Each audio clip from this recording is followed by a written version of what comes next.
Tudo bem? Como vão vocês? Tudo jóia por aí? Hoje eu estou aqui para falar com vocês um pouquinho sobre RH. Finalmente chegou nesse tema, um tema tão esperado aí, solicitado pelos nossos seguidores aí do Facebook.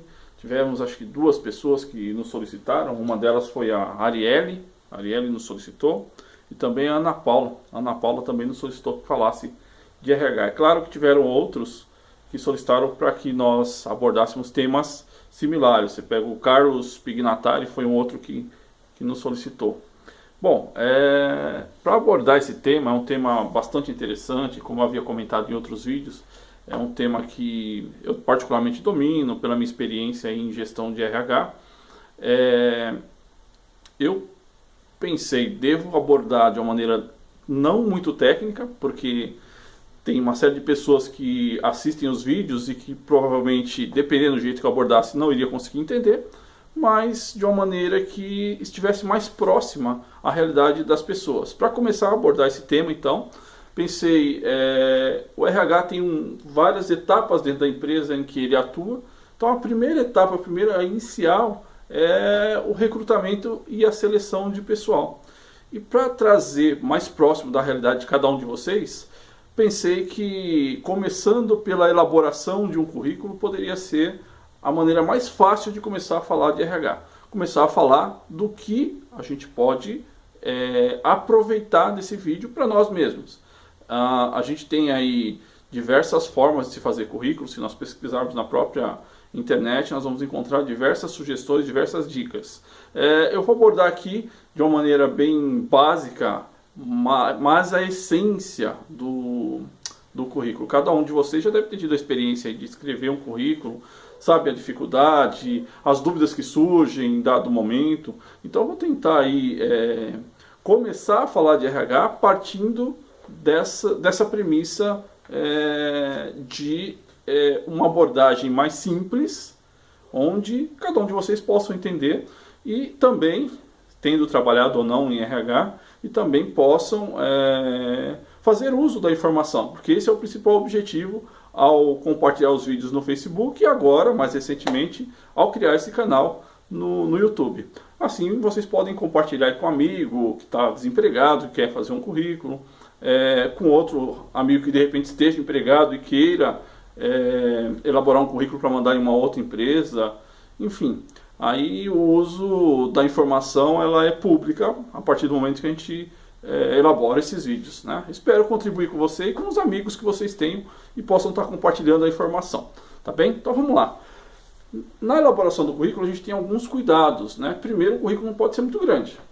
Um currículo muito grande, muito extenso, muitas folhas, o recrutador, né, o profissional de RH que está do outro lado, ele não vai nem ter tempo de olhar o seu currículo. Então, como você deve fazer? Uma abordagem, né, sintetizada para que você crie a condição de que o recrutador possa pelo menos analisar o seu currículo. Tem alguns itens básicos que a gente chama estrutura do currículo, e é com base nessa estrutura que eu vou explicar para vocês como é simples elaborar um currículo. Muito simples mesmo, né? Para vocês entenderem um pouquinho, quando eu falo de estrutura, eu estou falando dos itens que tem que ter esse currículo. Bom, vamos começar com dados pessoais. São as primeiras informações que precisa ter lá no seu currículo. Assim, você dá referência para o recrutador te encontrar. Se você não tiver essas informações básicas pessoais, né, que dados pessoais são esses? Seu nome completo, né, estado civil, seu telefone, né, o endereço e e-mail. Principalmente aí esses dados atualizados, telefone e e-mail, que são os mecanismos ou os meios, né, de contato que o recrutador vai utilizar para tentar localizar você. Outro ponto importante, que está dentro da estrutura do currículo também, é o objetivo. O objetivo é você deixar claro a qual cargo você está se candidatando. O que você almeja dentro daquela organização.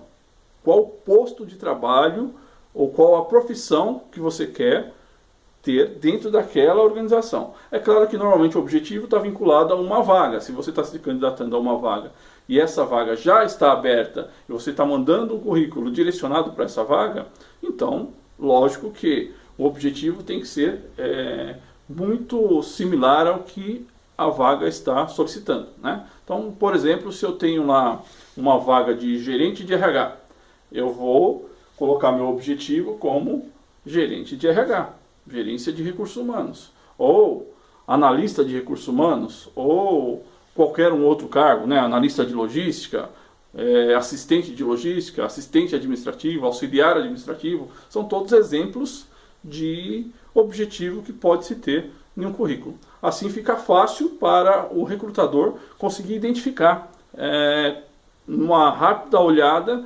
qual o seu objetivo e quais as suas prováveis experiências que você tenha para contribuir em determinada vaga. Outro item importante também, né, na estrutura é a formação.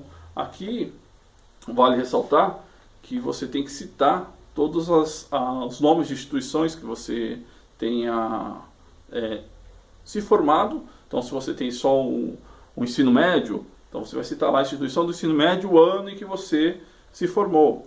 Eu tenho nível superior, então põe lá a instituição do ensino superior e o ano em que você se formou. Não se esqueçam do ano que você concluiu o curso. Eu tenho uma pós-graduação, tenho um mestrado, eu também preciso colocar neste item, né, formação, qual a instituição que eu me formei e qual o ano de conclusão.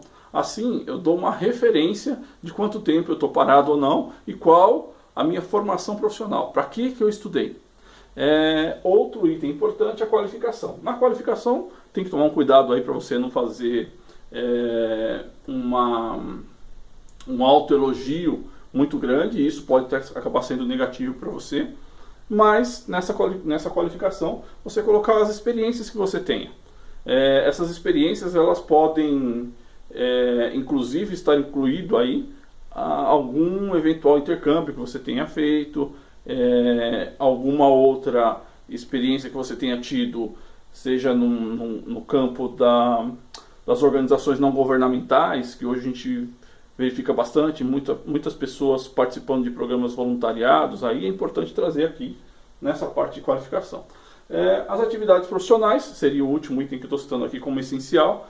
Nas atividades profissionais a gente tem que relacionar aqui os últimos trabalhos que nós tivemos. Normalmente eu cito os 2 últimos, ou os 3 últimos, e esses últimos trabalhos, é importante aqui eu tentar trazer um pouco do que eu fiz nesses últimos trabalhos. Qual era a minha atividade lá? Quais são as principais contribuições que eu tive naquele local de trabalho? É importante também aí eu colocar o ano em que eu saí daquela organização, daquela empresa. Aí, nesse caso, não só o ano, o mês também é importante. Então, mês e ano, no caso de atividades profissionais. No caso de formação, apenas o ano é suficiente. Mas no caso de atividades profissionais é sempre importante colocar mês e ano, assim você dá uma referência melhor para o recrutador que está lá no RH, do outro lado, a área essa que nós estamos aí abordando de uma maneira mais simples, né? Mas você percebe que qualquer um de nós em todo momento está vinculado a essa área. Se você está atuando ora como profissional de uma empresa, você tem lá toda a sua rotina cuidada por um RH. Se você não está atuando como profissional de empresa, você precisa se desenvolver, é um RH que vai procurar trabalhar esse desenvolvimento profissional. Então sempre a gente está aí, de uma forma ou de outra, interagindo com as pessoas, né? Essas são as dicas aí para você elaborar o seu currículo. E é importante também lembrar que não adianta colocar o currículo ali, florzinha, enfeitar muito o currículo. Quanto mais simples e objetivo for, melhor é para quem está do outro lado recrutando. E esse papel quem faz é o profissional de RH que trabalha no recrutamento e seleção, que é a primeira etapa aí do RH. Gostaria de sugerir para vocês também tomarem bastante cuidado para que não confundam alguns outros modelos de currículo. Por exemplo, um professor sabe muito bem que para se candidatar a uma vaga na docência, ele vai precisar ter um outro tipo de currículo que não segue esses padrões. Então é importante observar isso. Dependendo da área que você vai atuar, pode ocorrer de ter um padrão específico de currículo, que aí você vai precisar seguir aquele padrão específico. Em algumas empresas também, você tem lá o cadastro da vaga que você faz via site. Então, se você tem lá um cadastro, e nesse cadastro solicita a ti informações divergentes um pouco dessas aqui, não tem problema, atenda aquela solicitação do site, porque lá muito provavelmente você vai alimentar as informações, vai para um banco de dados que depois facilita para o recrutador, que está lá no RH, do outro lado, lembra, RH, cuidando das pessoas desde o início da carreira.